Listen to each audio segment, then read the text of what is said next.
ములుగు జిల్లా మేడారం మహాజాతర ఈ నెల 28 నుంచి ప్రారంభం కానుంది. ఈ నేపథ్యంలో మంత్రి సీతక్క భక్తులకు కీలక సూచనలు చేశారు. మేడారం మహాజాతరకు వచ్చే భక్తులు జాగ్రత్తలు పాటించాలని చెప్పారు. భక్తులు క్షేమంగా వచ్చి క్షేమంగా వెళ్లాలని సూచించారు. ముఖ్యంగా వాహనదారులు ట్రాఫిక్ ఇబ్బందులు రాకుండా వాహనాలు నడపాలని తెలిపారు. ఇబ్బందిగా ఉన్న రోడ్లపై ఓవర్టేక్ చేయకుండా జాగ్రత్తగా వెళ్లాలని సూచించారు. అలాగే మేడారం ఆలయంలోని గద్దెలను ముట్టుకునేందుకు గ్రిల్స్ ఎక్కడ లాంటి సాహసాలు చేయొద్దని చెప్పారు.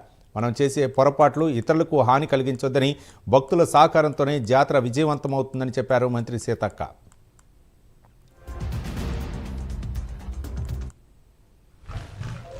కొంతమంది ఆ గ్రిల్స్ ఎక్కి దిగుతున్నారు, లేదా గ్రిల్స్ కాకుంటే దాంట్లో కింద నుంచి జ్వరపడుతున్నారు. ఇక ఎవరైనా కోపం రాదా అంటే కోపం వస్తుంది, పోలీస్ అయినా ఎవరైనా. ఎందుకంటే అది ఎక్కి దిగాల్సినంత అవసరం ఏముంటుంది?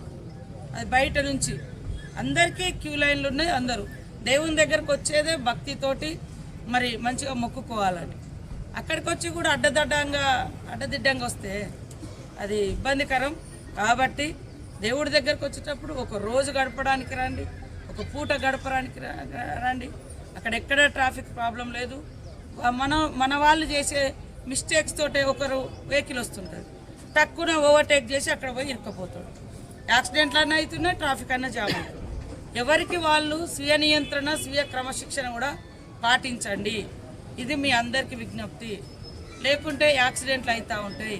వచ్చేటువంటి భక్తులు అన్యం పుణ్యం తెలియనటువంటి వాళ్ళు వేరే వాళ్ళు చేసే తప్పులకు వాళ్ళు ట్రాఫిక్లో ఇరుక్కునేటువంటి పరిస్థితి వస్తుంది. క్యూ లైన్ల నుంచి ప్రవేశం ఉంటుంది. దయచేసి అందరూ ఆదర్శవంతంగా అంటే ప్రజాప్రతినిధులు కానీ అధికారులు కానీ ఒక స్థాయిలో ఉన్నటువంటి వాళ్ళు క్రమశిక్షణగా లైన్లలో వస్తే ఇంకా అద్భుతంగా ఉంటుంది. ప్రజలు కూడా మెచ్చుకుంటారని కోరుకుంటున్నారు.